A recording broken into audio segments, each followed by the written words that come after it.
You are welcome to today's presentation on our Center of Excellence in Migration and Global Studies at the National Open University of Nigeria. I see this opportunity to say a very happy new year to everyone. It's almost a month since we gathered like this. And this is the very first one for 2022. And I'm very happy to see everyone. I welcome you in a very special way. Presenter for today and other colleagues and our former director, Professor Tidani, all the way from US, very early over there. It should be around 6 a.m. and he's already up and has joined us. So we welcome you all to today's session. Today we are very privileged to have an erudite scholar with us to share her knowledge with us. And she is no other person than Professor Grace Ophelmer, who is from the University of Nigeria. So I'm going to introduce her straight away because we lost some time because of technical issues. Professor Grace Ophelmer is a professor of curriculum studies in the Faculty of Education from the University of Nigeria, Nsukka, Nigeria. Her first degree was in French, BA Ed French, and then she studied Masters and PhD in curriculum studies. She was a Commonwealth Visiting Research Fellow in the Department of Education, University of Wales, Swansea, in 2000 to 2001. She coordinated the sandwich program of the Institute of Education, University of Nigeria, Nsukka, from 1998 to 2004. She was the head of Department of Arts Education in that same university, Dean in Faculty of Education. She also served as a member of the University Governing Council, 2009 to 2014, and the Governing Council of Urban Ikoku Federal College of Education, Owerri, 2008 to 2010. He was Chairman, Senate Curriculum Committee of the University of Nigeria, Nsukka, 2007 to 2014, and a member of the Governing Council of the Nigerian French Language Village, 2019 to 2021. He is the President, World Council for Curriculum and Instruction, Nigerian chapter, an organization she had served as editor-in-chief for years. She's currently a member of the editorial board of the International Journal of Curriculum and Instruction. He is a fellow of Curriculum Organization of Nigeria. She's currently an ex officio member of the executive. She was chairman, Board of Governors, University of Nigeria Staff School in Nsukka. She is currently the University of Nigeria's desk officer, Nigerian Sustainable Development Solutions Network. She was consultant for African program for onchocerciasis control, control and World Health Organization in curriculum development from 2007 to 2014. Professor Ophelmer has attended several international and national conferences where she presented scholarly papers. She has successfully supervised 35 PhDs and over 60 master's degrees in education, mainly in language education and curriculum studies. She was inducted as member of the Nigerian Academy of Education in 2006, and her investiture as a fellow of the Academy was in 2016. She served the Nigerian Academy of Education as Financial Secretary from 2014 to 2016, and as the treasurer, and as also a treasurer, 2016 to 2021. She is currently the Academy's editor-in-chief. She has edited 2 books on behalf of the Academy, Women and Development, 2017, and Essentials of Curriculum Studies, 2019. You will agree with me that before us here this afternoon, is an erudite scholar, a woman of substance. And so she's worthy for us to gather and listen to, because we are no doubt going to gain a lot from her wealth of experience. Her presentation today is titled Youth Education and migration in the pandemic era. So, Prof, we are going to give you 40 minutes because our time is fast spent, and we give you 40 minutes because as a professor, we can even give you an hour, but let's say 40 minutes to talk to your paper. And so over to you, Prof. You are welcome to share with us. Okay, thank you very much, the coordinator for Center of Excellence in Migration and Global Studies, Open University of Nigeria, Abuja. I want to appreciate you for inviting me to make this presentation. We know migration and youth is a very serious issue today in the world, especially youth moving from low economic countries to high economic countries. We have lost a number of them. Some of them have suffered. And so I think we are going to look at youth education, what education can do for youth, and their migration in a pandemic area.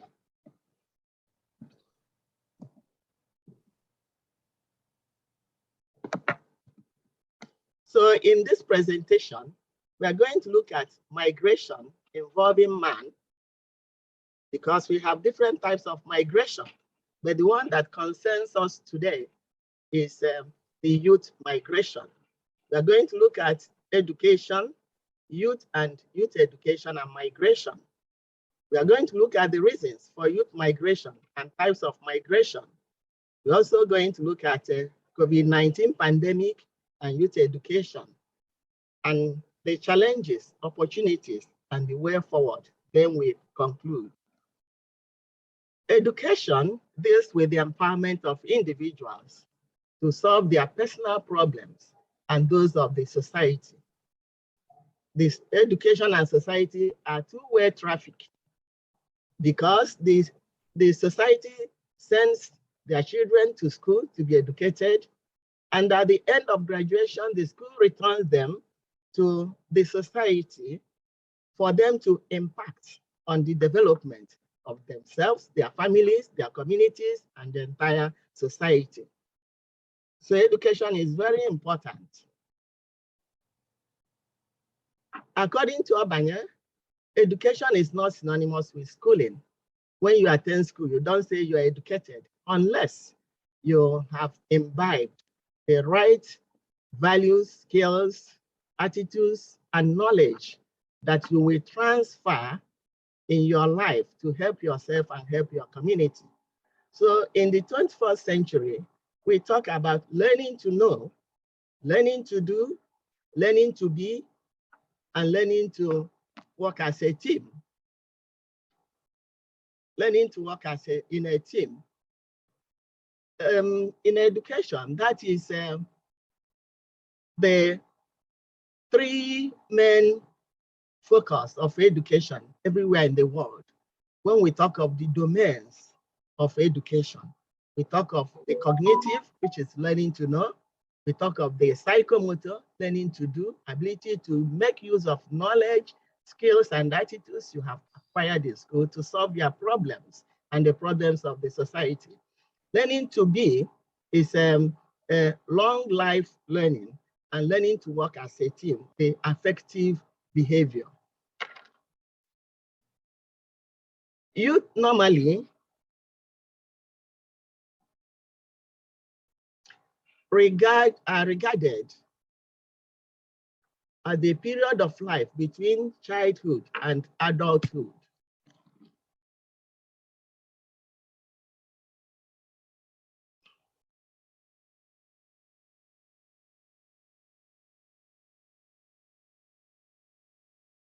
The World Health Organization, under the United Nations, officially revised the age standards in 2015, and they regard a person as a youth before 44 years of age.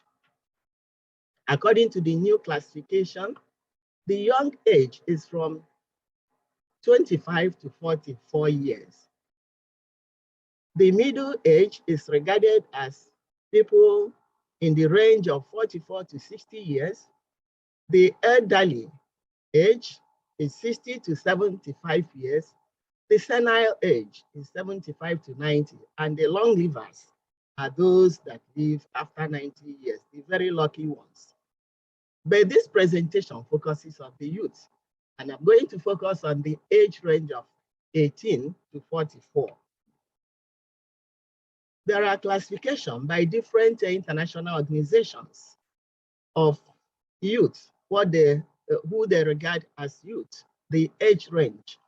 United Nations Secretariat, UNESCO, and the international level organization see youth as people in the range of 15 to 24 years. The instrument they use to do that is there under the reference section. The United Nations Habitat Youth Fund also see youth as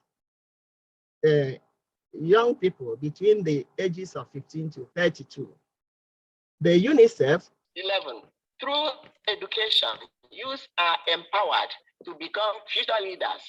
Education is an instrument for realization of one's innate self, strength, natural fitness, and factual being.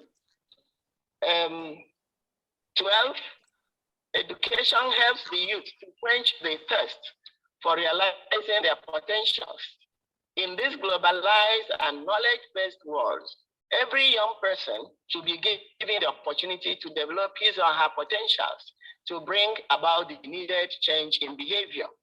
Instead of the young people who lack education cannot differentiate between wrong and right, good and bad. They cannot impact their society. Like it is in vogue today, we hear about youth taking illicit drugs and is destroying them. It's because they are not well educated to know the implications, the health implications of whatever they are taking or smoking.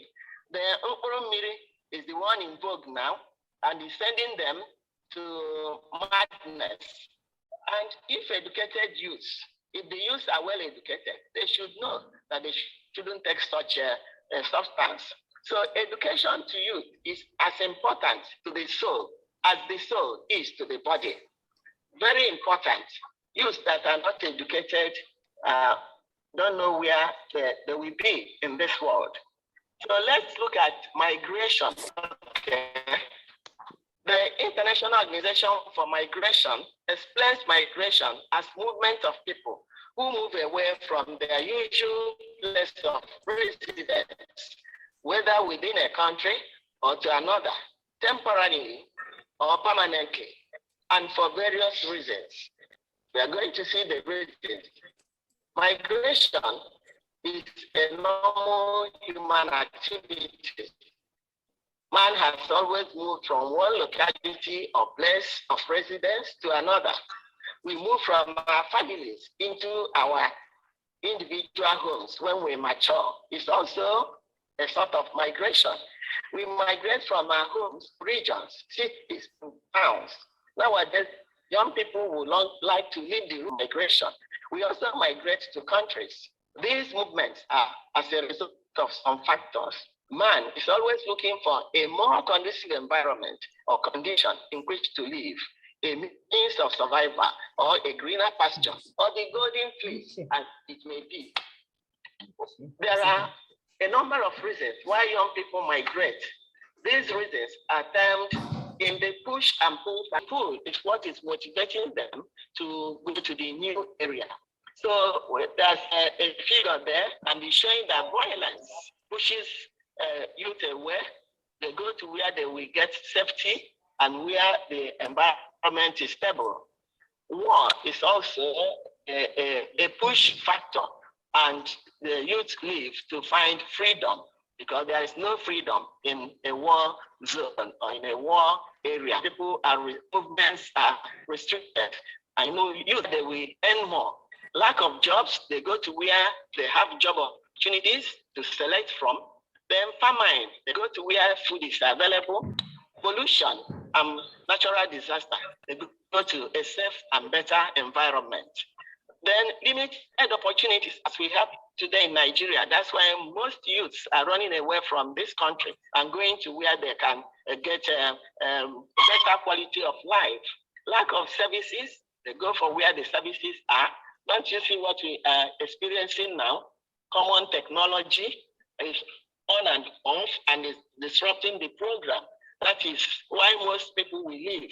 In short, when I call my son who is overseas, he said, I can see you in darkness, and he will laugh.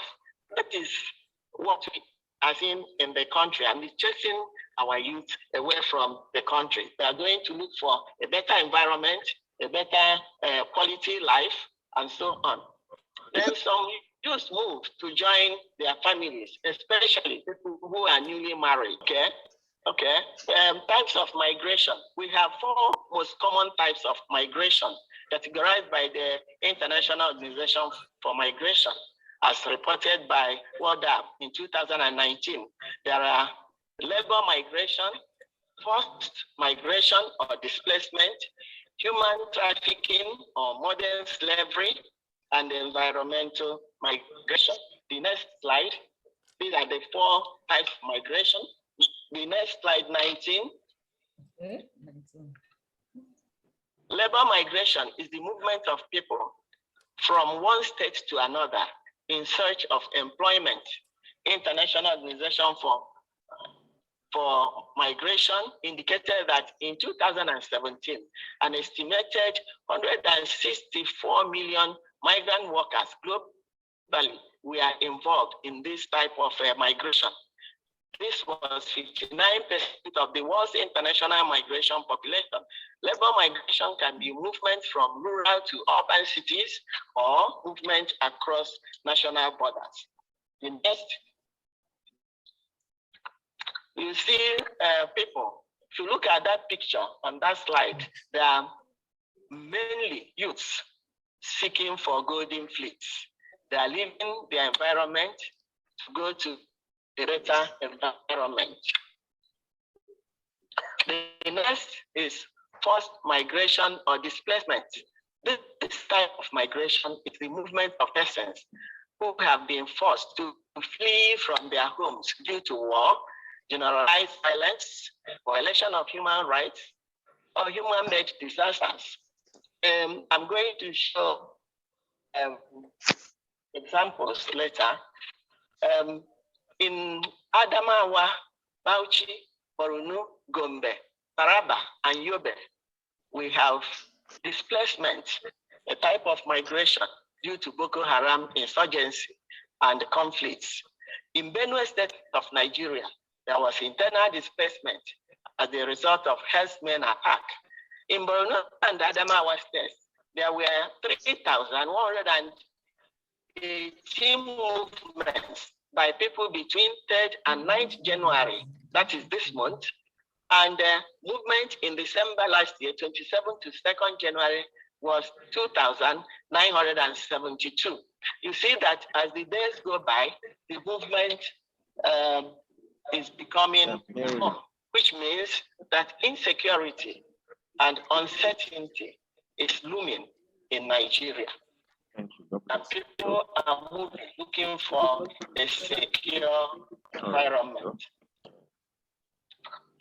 The next, human trafficking and modern, which is another type of migration, is explained as the action of illegally transporting people from one country or area to another. The main purpose of this action is for forced labor or sexual exploitation. As I was writing this paper, I watched a video of a young man who narrated how his friend convinced him that there is work overseas. And he left the northern, are you hearing me? Yes. Hello? Okay. The young man left the northern area. He was taken to Niger. And from Niger, he was taken to Libya. And he said, when he went to Libya, to cross the Sahara Desert was a hell for them. There was no water. They were dehydrated. But thanks to God, they managed. They got to Libya, and he was employed. He worked for 2 years without receiving any payment. And then from Libya, he was pushed to go to Europe. It was in the middle of Mediterranean Sea that an intervention happened, and they were rescued. and he came back to Nigeria and was telling the youth not to venture because the suffering in this kind of migration is terrible. It's better stay back home and rough it out. So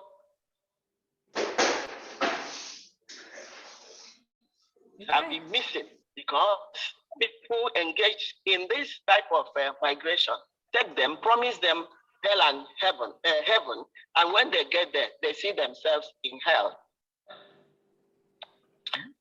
The next slide, youth are many involved in this type of migration, as I have said, and as of 2016,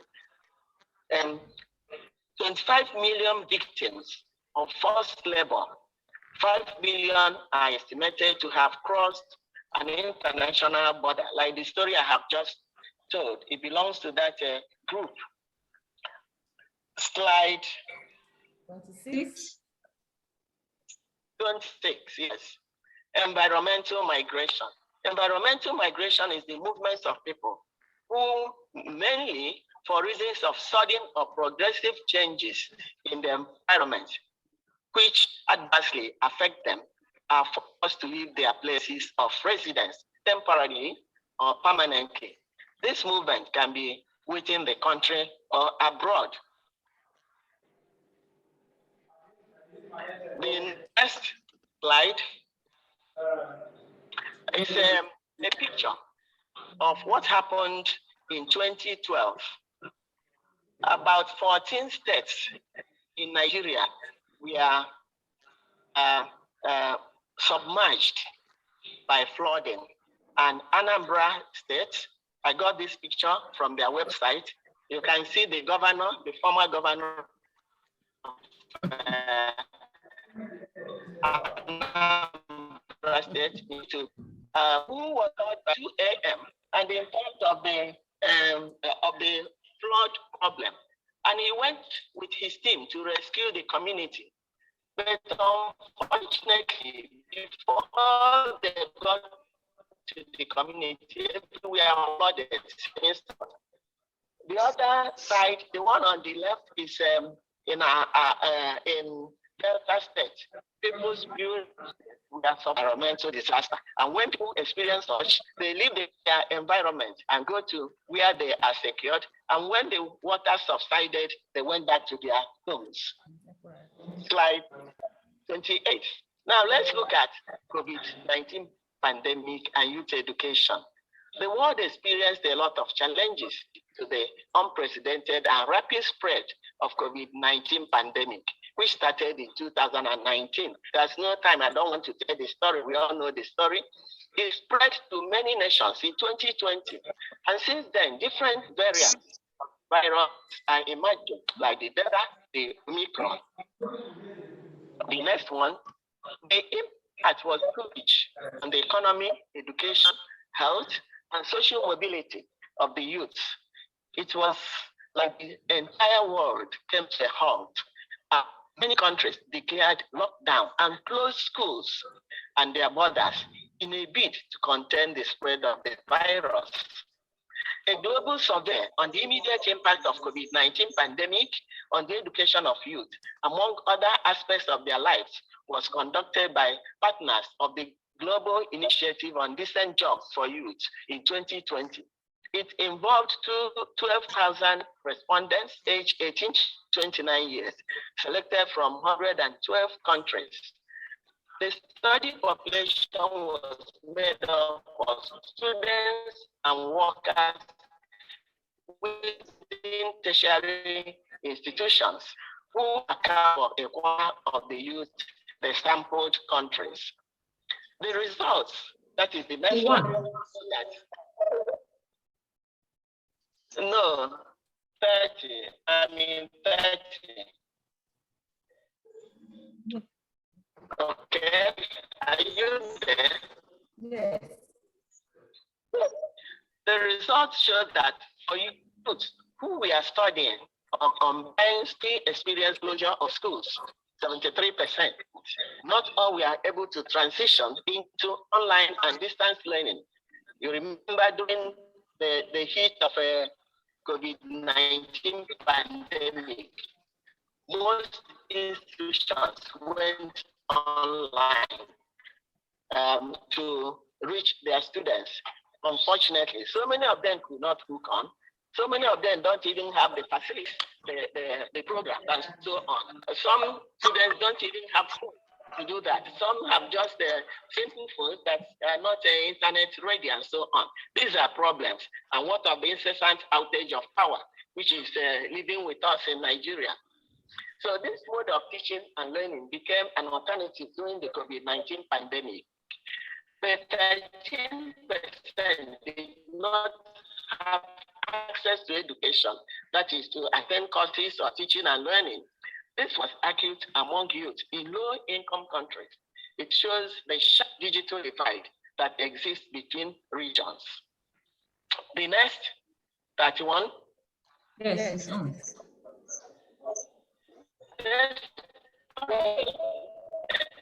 Despite efforts through online delivery mode, 65% of the youth indicated that they learned less since the pandemic. They learned less. They were just, some of them will be watching animation, they may not even pay attention. So it's a problem. 51% believe that their education will be delayed. Then 9% express fear that their education will suffer or even fail. So it is a problem. The online, we are propagating or proposing online, and many institutions are online, but there are hitches with the online mode of education. The government and the stakeholders should know how to handle the issue. 32, challenges and opportunities of youth migration amid pandemic. The problem of unemployment existed before the pandemic. Despite the increased investment in education, African youth experience uncertainty. Okay, and he's qualified to go to the university since 2 years, but he has not gone. He's in the village. Why? Because he asked my husband for migration for education and work increasingly has been the common phenomenon in Africa. Data from the International Migration Stock in 2019 report indicated an estimate of 272 million migrants, showing an increase of 51 million since 2010, which means that migration is increasing. And we have seen the reasons. When the environment is unconducive, youths are restive and they want to do things on their own. They have the strength, they have the capacity, and they want to live a good life. So they leave the hostile environment to look for an environment where they can survive. The UN Department of Economic and Social Affairs reported that about 20% of all international, such as rickety boats, which may capsize in the sea, to Europe, donkeys, motorcycles to neighboring African countries. People living in Cameroon always enter Nigeria through the border in motorcycles or ordinary cars. And so they are risking their lives, but they don't want to hear because they want to leave 19 pandemic, and closure of borders in some countries have impinged on or delayed migration of youth within and outside the African continent. The next one, 37. Yeah, it's on. Many young migrants have been forced to return to their countries of origin because of loss of job or reduction in the salary and lack of access to security as a result of COVID-19 pandemic. You can see them in the picture when they are deported. You see them. They don't know where to go. But I thank God for our Ministry of Migrants in some countries. Most African migrants often become jobless, homeless, stranded, or deported. Some wealthy countries demand for low-skilled labor. Many youth work in informal that have inadequate, and so together it's called underemployment. Most of them are more qualified to do the job they are doing. But then when there is nothing available for them, they take what is there for them to survive. Communities of origin and destination. As they render service to the host communities, they also earn their living, which impacted their families. Young people overseas impact the lives of their people in their original destinations, homes. The next one, 40. COVID-19 gave boost to automation of education and businesses. Digitalization poses a unique opportunity to migrant youth. They can do anything from any part of the world through automation. During COVID-19 pandemic, new mode of education strategies and pedagogy were introduced, the online mode, and people hooked on.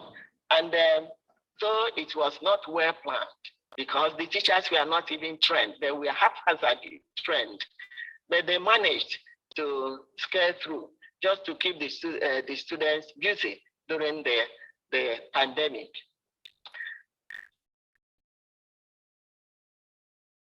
Okay. The next one, 42.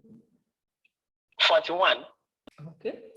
There are also opportunities for youth who possess useful and required skills in the host countries. Youth with skills in the health sector are in high demand. For example, between March and April 2020, some countries in the West offered work or exchange visitor visas to encourage people with medical training and expertise to migrate. Our medical doctors, our young doctors, nurses, they are leaving because it is better for them over there. Once employed, these migrants play a major role in supporting their families back home. What are the way forward? There are limited migration pathways for low-skilled African youth migrants. Therefore, government should think of investing money in building training institutions to prepare such needed manpower and export them to the destination countries. This will yield foreign exchange for the countries of origin. Because I listened to Mr. P2B, the former governor of Anambra State, talking about building nursing schools, health science and technology institutions. Since overseas, these people are needed, and that will increase our foreign exchange instead of focusing on our oil mono economy. When the oil finishes, we all die. The next, young people should be granted access to quality education, employment, and freedom of mobility within Africa to achieve their aspirations and to contribute to the development of the continent. When they have this opportunity, they will do well. The goal 14 of the Sustainable Development Goal, goal 4, sorry, of the Sustainable Development Goals is provision of quality, equitable, inclusive education for lifelong living. If we do that, if we're able to pay attention to our educational system, our youth will not need to migrate. They will stay home. They will see what to do with the knowledge, skills, and they have acquired in schools. So the both skilled and unskilled workers' wages should be increased to motivate the youth to stay in their countries of residence. Nigeria approved 30,000 as the minimum wage. But ask me, how many state governments are implementing it? Even though, to me, it is very inadequate. Nigeria has money. Let's make use of our money. But corruption has stopped everything. Some people are enjoying while the others are suffering. So it is a big problem. The next is massification of access to education should be supported by adequate funding.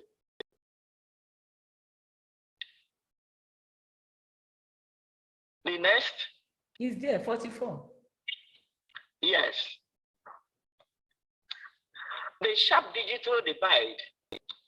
As of September 2021, there are 170 universities in Nigeria, 43 of them federal, 48 states, and 79 private universities, with 27 as federal, 54 as state, and 82 as private, and 17 federal and 26 polytechnics, 26 state polytechnics, and 5 inter-university centers.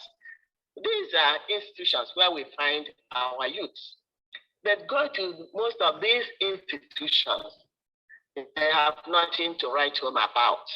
We are just creating institutions without paying attention to the facilities, the human capacity, the environment, the learning environment, and so on. If we don't do that, they are just attending school. That is what Obaya calls schooling, not education. The sharp digital divide between low-income and high-income countries should be bridged through partnership among nations. SDG Goal 17 talks about partnership. The well-to-do countries should help the low-income countries to come up so that we will all live sustainable lives. Youth should be encouraged to avoid taking risks of their lives. Governments, NGOs should create awareness for the youth through the social media. We know youth are called digital citizens. They live there, they live in the social media. So we can use that to teach them of self-migrant pathways and the risks and the dangers involved in informal migration. Conclusion. This presentation has discussed youth education and migration amid COVID-19 pandemic. Education is the hub of all development and a veritable instrument of globalization and has its pros and cons. Youth migration has been shown to have been motivated by poverty, unemployment, insecurity, inadequate implementation of educational programs and policies, lack of infrastructure, poor workers' wages, and corruption, among others. Until we handle these things, the youth will continue to exist. The youth are future leaders and should be given access to quality, equitable, and inclusive education to prepare them to live a sustainable life. COVID-19 pandemic has been devastating, affecting the entire world. COVID-19 has adversely affected the economic, social, health, and the education of the youth. Nevertheless, the youth, in their characteristics, are struggling to survive and taking risks to migrate to other destinations in search of the golden fleece or greener pastures. Thank you very much for your attention. Thank you. Thank you very much. I hope please, can you let me stop sharing this screen? Thank you, thank you. It's been it's been a day. Yeah, we thank God at least that we have been able to listen to this interesting topic and the beautiful slides that we observe here. The slides are quite attractive and captivating. However, time has gone, and I really apologize to everybody for this these hitches well beyond our control. But thank God for the person who advised us to use WhatsApp. Dr. Ogbeje, we thank you, because I was wondering how do we move forward then until the WhatsApp stroke phone. And thank God the battery on this phone was well charged, as if we knew that we are going to resort to phone use. So thank you so much. We are really grateful. Now we've listened to Prof. She has addressed her topic very well and beautifully. So we want to hear from our attendees, questions, addition. I can see only one person ready to ask questions, and that's Professor Tijani. Please, you can use your electronic hand to ask questions. Otherwise, you may put on your video and raise up your hand. I'm likely to locate you, but I guess that electronic hand will do it better. So, Professor Tijani, over to you. We want to commend you, Professor, for this informative presentation. And I think we will advise all to digest the PowerPoint and continue the conversation. That is one. Two, the director may want to, in our wisdom, increase the minutes, that is the total minutes spent, instead of having to rush within an hour, particularly when you have what I call the distinguished professorial, because when you read her bio, I think she does not belong to baby professors like ours. So, as is his tradition, is a distinguished professorial presentation. That is an advice. It's your administration, and you do not have to really yield to that. The thing that I want to say first and foremost is that the pandemic is still with us, because in the presentation, you reference, so the pandemic is now a syndemic. It's not going. So whether, and we should avoid the use of the word or phrase during pandemic or post-pandemic and what have you. Okay. So that is very, very important. But let me speak to the types of migration that you alluded to. You eloquently presented what most of us know, but there is something that most of us are either avoiding or we just are not thinking towards that. And that is what I call sponsored temporary migration. I repeat, sponsored temporary migration that often lead in some cases to permanent migration. What do I mean? We use the case of Nigeria, since most of us here are Nigerian, if not all. You have PTDF, you have TED Fund, you have the university, other interventions, and then we send this youth overseas. You even send the over youth, okay? Because we have people above 35 or something. I think the oldest in the second cohort of PhD that are with us here in Morgan State is about 61-year-old. So that is not a youth. Majority of them are even in their 40s, pursuing the PhD, and they are doing excellently well.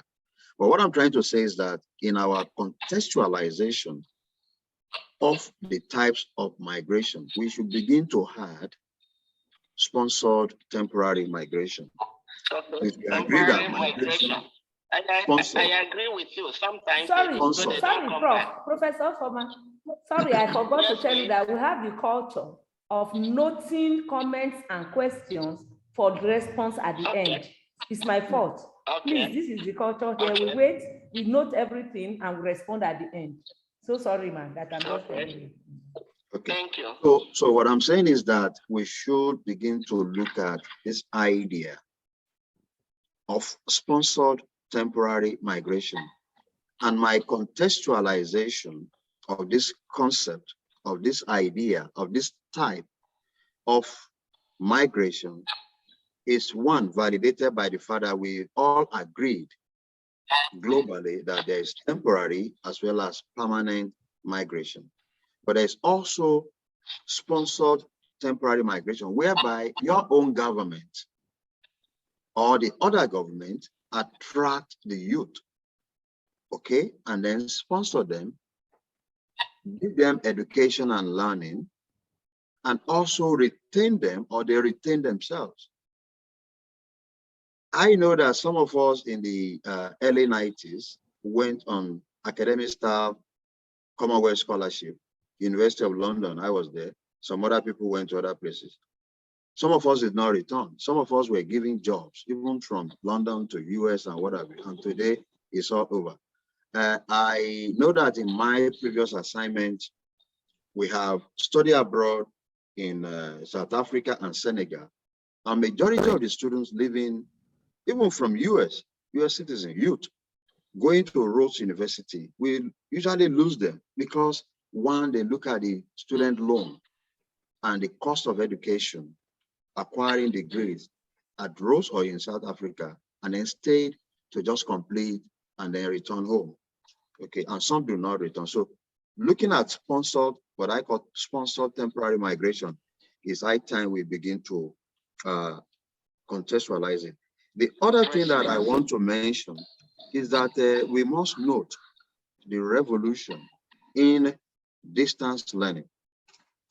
Not because of the fact that I have an affiliation with NOUN, because when you state, oh, it was not, no, there's a revolution going on there. And that is another paper that I challenge even colleagues at NOUN to begin to put to the front burner. Let people know what you are doing there.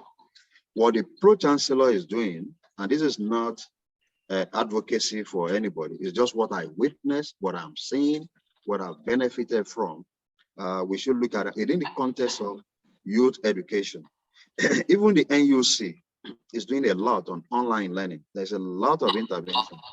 You mentioned it in your paper, but I think there are needs for in-depth analysis, in-depth study of such issues. Lastly, on your slide 42, you kind of touch on what I mentioned in my first proposition, that is about sponsored temporary. And I begin to look at the e-visa. You said government can encourage developed economies. In this case, Nigeria can, but, and I thought about the e-visa, apart from the H1, H2, okay, that takes away specialized personnel. And then the e-visa, unfortunately, Nigeria did not sign with the United States. But there is also a big challenge there. If the government had signed, you will see an avalanche. I don't want to use overwhelming, an avalanche of youth gravitating towards that. And then you come back to the issue of corruption. Okay. And I will round up by telling you what I mean by avalanche. Recently, someone called me from Abuja. He's there, he has a company here in Baltimore, and they wanted to recruit nurses and what have you, and the medical personnel. And the moment he told me, I shared the news. As at this hour, even last week, he said, Prof, we have received so much that please, can you tell them not to send anything again? They are yet to even open some of the stuff in their email. Professor Aneto is a witness to it, because she shared it also when I sent to her. That is a problem. But can we blame the youth? No. And when we say youth and youth and youth are this, we have to remember that Obasanjo, Yakubu Gowon, Thomas Sankara, these were under 35 when they became whatever they became in the first instance. Okay? And then what did they make out of it? So the youth can, and they also, whether you are youth, you are above youth, whatever the classification, we just have to have a reorientation of the mindset. I have a challenge presently on my job. And what is the challenge? A few, I have to ask one of them yesterday, how old are you? He said 33. I said, that is as long as I've been teaching. You are a young man, you just arrived in Baltimore, and boom, you are in New York. Nobody knows where you are. Boom, you are all over the road. You want to live somewhere that is not safe. And we are telling you, no, calm down, Mr. Youth. So again, maybe there will be a verse or a poem that we need to come up with. Calm down, Mr. Youth, or everybody calm down. Thank you for listening to my comments.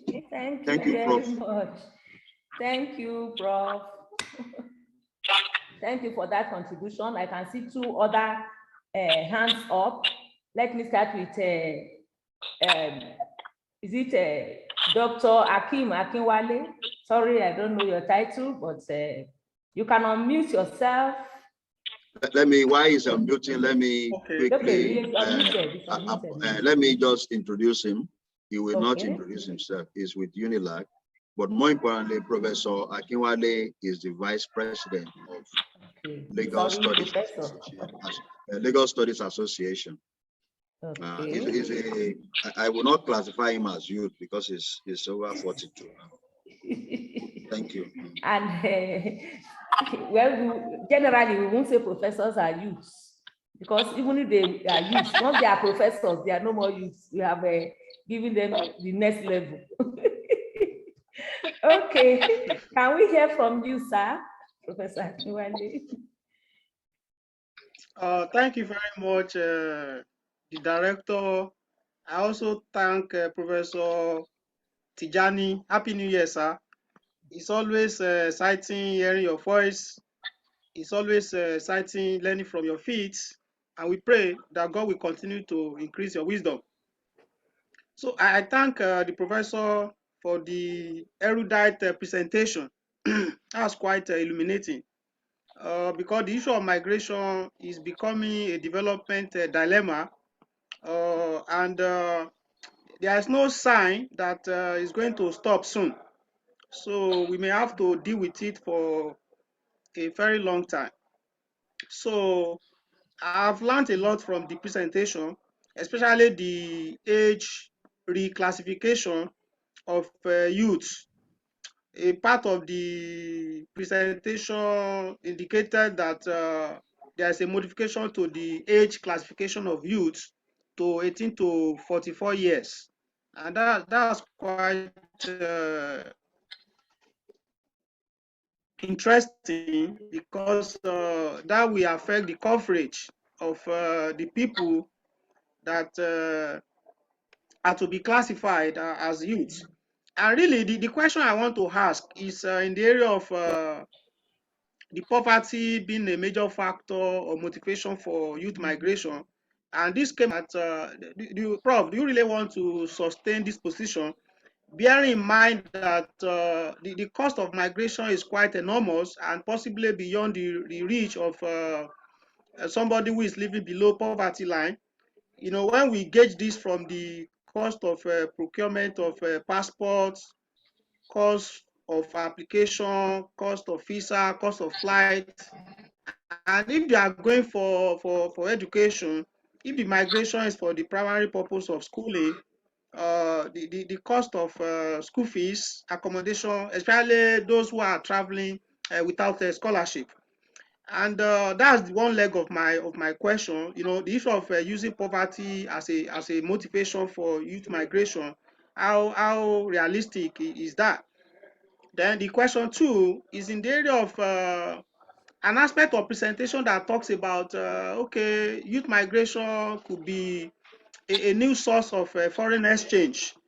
I'm aware in recent time the number of requests we receive for references has increased. A lot of our graduates now are traveling, and there's a new phenomenon called Japa. You know, this is coming out as a kind of trending words now. An average youth graduate now, they want to Japa, meaning they want to migrate to where they believe to be a better environment.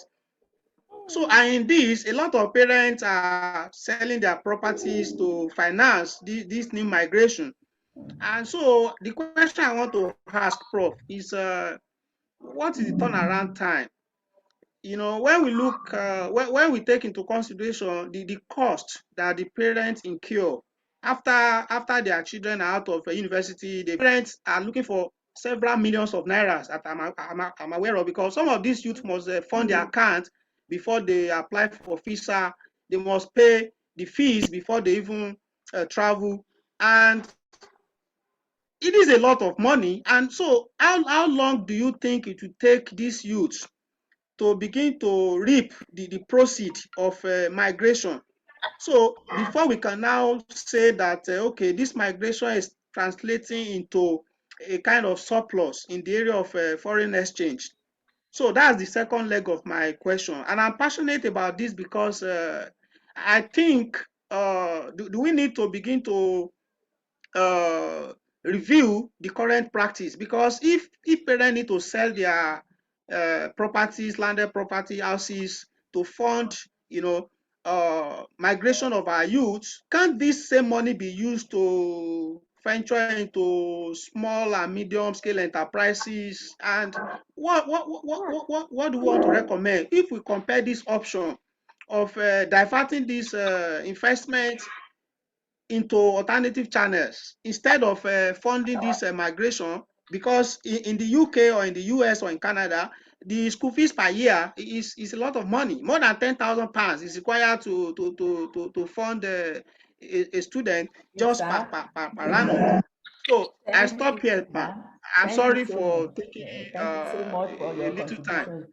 I Thank you can very see a much. hand up, but why I will not call? We call by names, not by phone. I'm seeing Langalazi A9. My name is Labo. My name is Labo Kupola. And we want to see you. It's possible you change your identity. Sorry, you will see him, Let's see you, director. please. That is the immediate past vice chancellor of Fortune State University, Oh, Professor Labo sorry, Kupola. sir. Because You may we be don't call proud Galaxy and not that. That is why you I have a asked you. big fish here also. I'm So I have all the I gurus here. Thank you so much, sir. Because Can of you make your contribution? yes, I had to join because of the relationship between the presenter and I. It wasn't really convenient for me, so that's why I'm using the phone. So thank you, Akim, for bailing me out. The director wanted to change me, but it's okay. Great performer, my sister, my friend. Very well done. So much has been said, but I can see some confusion going on about our perception, about our conceptualization of this migration bit. For me, migration is part and parcel of life. Even from the Garden of Eden, there was migration, where creation actually started. But we're making a big deal out of this as if it's only in Nigeria that people are moving. The presenter said so much about that, but even in her presentation, he showed some boats, okay, containing people from Libya and elsewhere. I think we're making a lot of issues out of this. And I want to plead with those of us in the academia, let us find a way of presenting the scenarios the way they are. The last speaker said so much. If a parent has to sell a property for 10 million, 15 million naira to send a child out of Nigeria, if you do business with 10 million in this country, you are likely to make some sense out of it. Now, we in the university need to take responsibility to let our students know that it's not the only way to make it living outside of Nigeria or moving outside of Nigeria. There are so many opportunities in this country which we are not exploring. The second point I want to know, Grace said Nigeria is rich. I know Nigeria is poor. We're a very poor country. We are resource rich. We are very resource rich, but we are very poor. Take our budget, 17 trillion naira, divided by the population. None of us will be entitled to 100,000 naira in a year. But we create this impression amongst the youth that this country is rich, this country is poor. And so we increasingly are creating more and more docile youth. We are creating youth who have this entitlement mentality. I think we should begin to look at this issue. So I also want to plead that we should teach our youth endurance. Where they are going to, some people built those countries. Nigeria trains her youth almost free of charge. I'm happy somebody said that to school in the US or in the UK, you need in the realms of £20,000, $20,000. Nigeria trains its youth virtually free of charge. And I challenge our colleagues, particularly the doctors. I'm in the University of Ibadan. I'm not very sure anybody spends 5 million for 6 years of training in the medical school. And for 1 year, you need more than 20 million naira to train abroad. Let us introduce some patriotism. Let us teach our youth some patriotism. Let them know that this country has to be built by all of us. We need some endurance. And I also want to recommend that government should start to bond people. You see, you cannot train somebody with millions of naira. It doesn't cost 1 million to train a child. It costs more. Somebody subsidizes it, and that's government. Parents play their own part. So I'm looking forward to that day where the government will be courageous enough to bond us like it's done in other parts of the world. Thank you very much. Thank you, sir. Thank you so much. Somehow, Professor Ophelmer did not hear your last part of contribution because I can repeat it.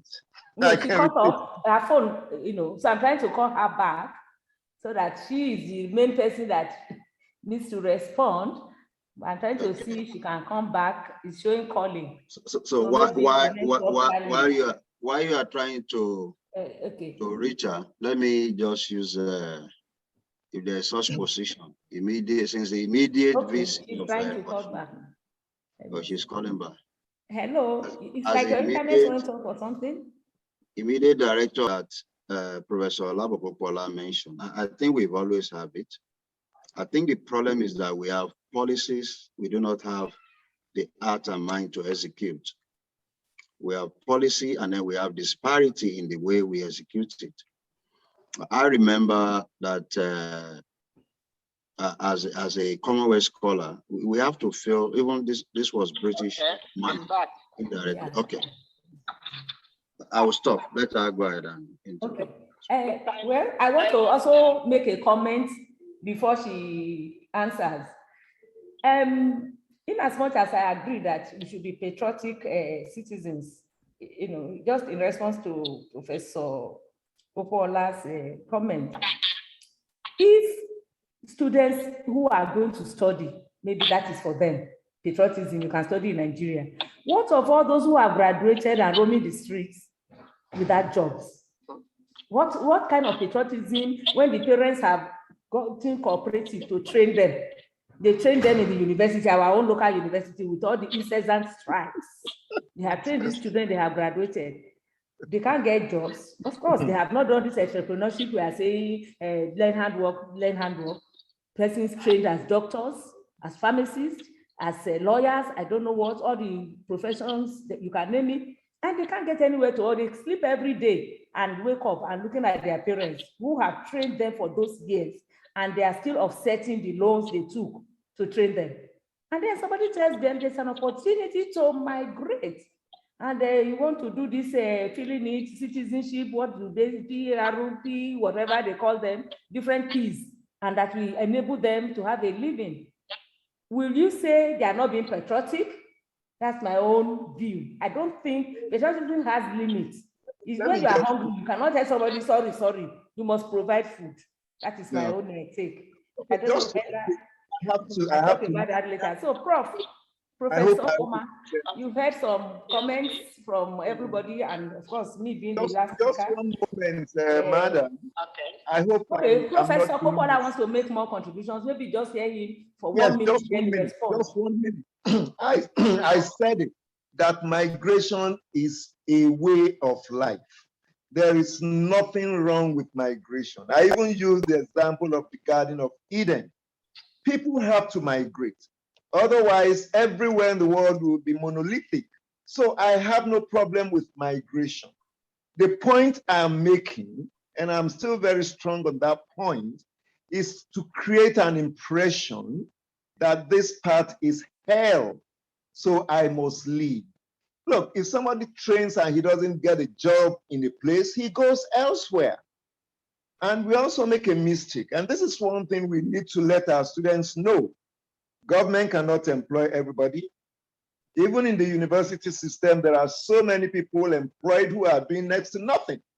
So again, this unemployment issue should not be blamed entirely on government.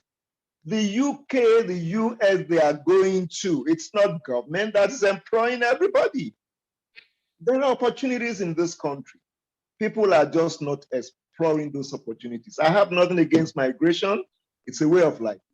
Thank you, ma'am. Okay, thank you very much, sir. I would want Professor Ophelmer to make her own responses to the concerns raised in this discussion. Okay, thank you very much. Let me start with Professor Tijani, the first person that raised some issues. Suggesting the sponsored temporary migration, which I think is a type, because I remember some people that were sponsored to overseas training go there and they never return. I enjoyed the Commonwealth Fellowship 2001, and at the end of the program, the Nigerians were telling me that I was stupid to have to be planning to go back to Nigeria when I came with my husband and all my children, that we should stay there and find a job. I told them no, categorically. I signed a bond with my university, and I know I have prospects at home. I don't want to stay here, be washing plates or attending to old people in the old people's home and so on. I have a decent job. I want to go home. Even my son refused to go, and he was 9 years. He said, "Mommy, I'm not going with you." I said, "I will slap you now. Just pack your things. We are all going home." So that sponsored temporary migration is a type. I'm going to add it to the full paper. I have the full paper, but with these comments, I'm going to enrich that paper that I will send to the National Open University of Nigeria, the center. So, thank you for that additional type of migration. Then you talked about revolution in distance learning. Yes, I mentioned it partly anyway, but I said that is where we are going. I didn't put everything in the full paper in the PowerPoint. I suggested blended learning, where we can use face-to-face and online modes to reach our students and teach them. Anybody who cannot hook on, who doesn't have the facilities for online education, should be able to be involved in face-to-face. So it was one of my recommendations, the blended teaching learning mode. So I thank you for that. Then the specialized youths, skilled youths, he said they need the reorientation of their mindset. I agree with you, because the youth nowadays, they want to live fast life. They want to get everything in a moment. They look at rich people. They don't know how those people have suffered to get where they are, but they want to get it overnight, and they do everything. So there is need. That's why I said there should be something by government or NGO in mobile or online mode, so that youth can learn. Let's talk to them. Some of them, when you're talking, they say, yes, because you are not a professor, you are not suffering. They don't know professors are suffering too. But then, we are old, we can't go anywhere. My friends in US are saying, what are you doing there? Come over. I say, at my age, I'm not going anywhere. I'm going to stay back at home. So that reorientation of the mindset of youth is very, very important. And NUC has introduced entrepreneurial studies in the university programs. This is one way of showing the youth the way forward. You graduate, if you have acquired some skills and knowledge during your training, you should be able to transfer those skills and knowledge to help yourself. And you start small and you grow big.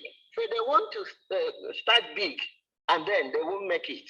They will be frustrated. So that reorientation is very important. I accept that and I agree with you. Then Professor Akinwale talked about age reclassification. Anyway, he said he has seen that and he appreciates that. Thank you for that. And then he was not happy with emphasis on poverty as a factor in migration. It's part and parcel of it. If you are not employed, you are poor. If you are jobless, you are poor. And if you cannot do anything, but the problem is that most of our youth are lazy. They are lazy. They want to enjoy life, and that is the problem. So it's still the reorientation of the mindset that will help us to equip them with the necessary skills. We talked about average youth wanting to migrate, and the parents selling their property to support them. I agree with you that instead of selling property, why don't you give them that seed money to start a little business? Help them to organize the business. They go small, just little things, and they can blossom. There are so many things one can do in Nigeria. Somebody connected a young girl to me. He came to my house and said he was doing online marketing. He exports food products to people overseas online. He was asking for snail, for dried fish, for dried meat, and so on. And somebody told him that I had a fish pond, and she came to my house and booked. I dried some fish and gave her, which she exported. The little things you can do to keep yourself busy, keep body and mind together. But the problem is that our youth are very ostentatious. They want to make it they're in a hurry. They don't want to suffer. They don't know that their parents suffered to be what they are today. So that reorientation is still very, very important. And I don't encourage parents to sell what they have to send their children overseas. If they go overseas, they are not sure they will make it. So why don't you keep them at home and help them to establish something that is meaningful? Then review of the current trend. Okay, it's still about about the parents. So we are talking of parents helping the students to create sustainable activities that will keep them at home and that will help them to earn a little living that will support their lives. Then, Professor Ola, I salute you, sir. You talked about the conceptualization of migration. Well, I have not actually, I say migration is part of globalization. When you see the full paper, it's part of globalization and it's part and parcel of life, as you said. In my recommendation, I recommended that youth should be exposed to the pros and the cons of migration. What I may guess is informal or irregular migration, just to sneak into a country and will be hiding, and you won't be happy, and you won't be able to get any meaningful job. So that one should be discouraged. If you're qualified, you have the required skill, good. You can go and earn money and bring it back home to help your family and your community. So I know that migration is part and parcel of life. Then the entitlement mentality. That was when I went off. I couldn't get exactly what you meant there, but I know you are still supporting our grooming the youth to work hard. I believe in hard work and prayer help us to grow. Because if you work hard, ask God to help you. God will help you. But you don't just work hard and say, who is God? Then you won't go anywhere. The two go hand in hand. So this entitlement mentality you mentioned, my father is this, I must get this. At secondary school, some youth are already in senior secondary, they're driving cars. My children, I say, you don't own a phone until you get into a university, because it's a sort of distraction. So if parents can discipline their children and train them in the right way, I don't think this entitlement mentality will take them off our shores. Then Gloria, thank you. You said something I didn't quite get you. No, I was talking about patriotism. The word patriotism used that they are not patriotic. I didn't like the generalization, so I just said those who have trained here and they still have cost to live because they cannot even make ends meet, nor even offset the money they borrowed to go to that school in Nigeria. I'm talking about the professionals now, not illegal. Those ones who are running with primary seats and running inside the Libya seat. I know those ones. I'm talking about the professionals. What you said is correct. Patriotism. You have to keep body and soul to be able to show that patriotism. You have to keep body and soul together to be able to do that. If at the end of your sojourn in education and you have nothing to fall back on, it's very painful. And that's why many of them are jumping into wrong hands. They are taking illicit drugs and so on.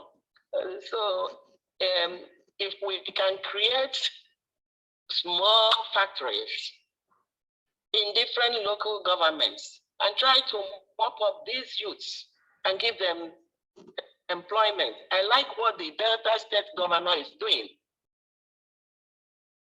Creating and empowering their youths. I think Ondo governor is also doing the same. The other governor should do such. At the end, give them a little amount of money to start their business and you monitor what they do and help them. If we do that, then they will be patriotic. You are talking of patriotism when they are hungry. They said that a hungry man is an angry man, and that is the problem. Okay, I think that is all. Yes, that is all. You have touched everything. I just want to ask Professor Tijani to make a possible announcement because I'm not getting it quite clear. He has something to share with us. Can you quickly share with us before we say bye-bye to everyone? Professor Tijani, please. Thank you, Madam Director. I wanted to announce that there is this opportunity to present and also get published without being charged for your intellectual property at the, we call it the Bogoro Wilson Brown Bag series here at Morgan State University within the purview of my office, the Office of Global Partnerships, Africa. So you can reach out to me on via email, my first name dot my last name at morgan.edu. It's a pity we are unable to post to all. That is why I sent to Professor. So I came H. Yes. You can. No, I cannot. Send it in the chat to everybody. I put it in. Yes. I thought it was I put it in for chat, but what we have in chat is that you can only send to the Center of Excellence. There's no. Really? I didn't know. So again, it's HAKWEM.TIJANI at Morgan. Morgan is MORGAN.edu. There's that opportunity. All I need is your title, and then we still have space available for April. May this will be virtual. Don't use it to jackpot. Don't use it. You can't use it to jackpot. For America. I was asking my wife, what is jackpot? So it's an opportunity. You present is transdisciplinary, and then you share knowledge with us. And when we publish, we do not charge. I do not subscribe to charging you for your intellectual property. That's never been my style. And I thank God that I sustain it also in Nigeria. So it's not being told, like the youth will say, it's because you are professor, it's because you are. I started my career in Gongola State, metamorphosed in Lastru. You know, I volunteered to come back. Even part of the temporary issue we're talking about is to come back home 2011 at Adeleke University. And, you know, you can be temporary migrant anywhere, depending on your passion. And, whatever the salary, everybody knows, you know, as there's no way, even as a dean or DVC or whatever, even VCs, you match up as at 2011, $7,000 after tax, but yet we still come back. It's part of the patriotism. But again, we have challenges. You come, colleagues see you as maybe he or she is mentally sick, even coming alone. For a professor to leave London, you are right. They will challenge you and say, not be like say then they do something from your village. But but I will challenge also the director to please let's find time during this year to do a roundtable on this topic, particularly we have one coming up in April. Yeah, the challenge posed to us by Professor Labokola. We can have a roundtable and discuss, find evidence-based and solution-based discussion, not just theories, you know, concepts, and of course we can lay the foundation with those. But again, how do we find solution to the sitting problem with Nigeria, within the US?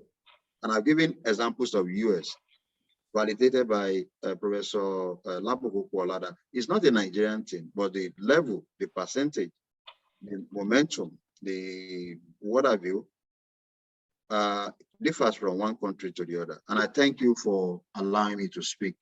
All right, so thank you so much. I want to really thank the presenter for today. She has really done justice to the topic. And I think I enjoyed it despite the challenges we face with internet.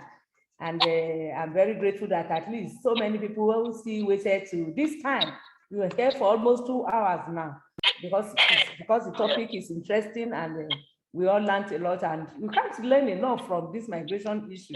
There are many ways to look at it, and each one is always very interesting if we're presented. So we really thank you, ma'am, and we are looking forward to your paper for publication in our esteemed journal, at least so that you can reach wider population and everybody will learn more. So we want to say a big thank you to you for taking your time to be here with us and to share with us. And we thank you all, and Professor Tijani, who is supposed to be eating breakfast now in this country, because I know it should be around 8 a.m. thereabouts. So thank you so much. We thank you, and thank you. And I wanted to add that you had a peer review. Our paper will be peer review. It will be peer reviewed. For our journal, we always do peer review, definitely. And it's blind review for that matter, so that you can get so that we publish it, and but we are hopeful that it will meet our standard for sure, because Prof is a high standard woman. Thank you so much. We are really grateful. I want to say bye-bye.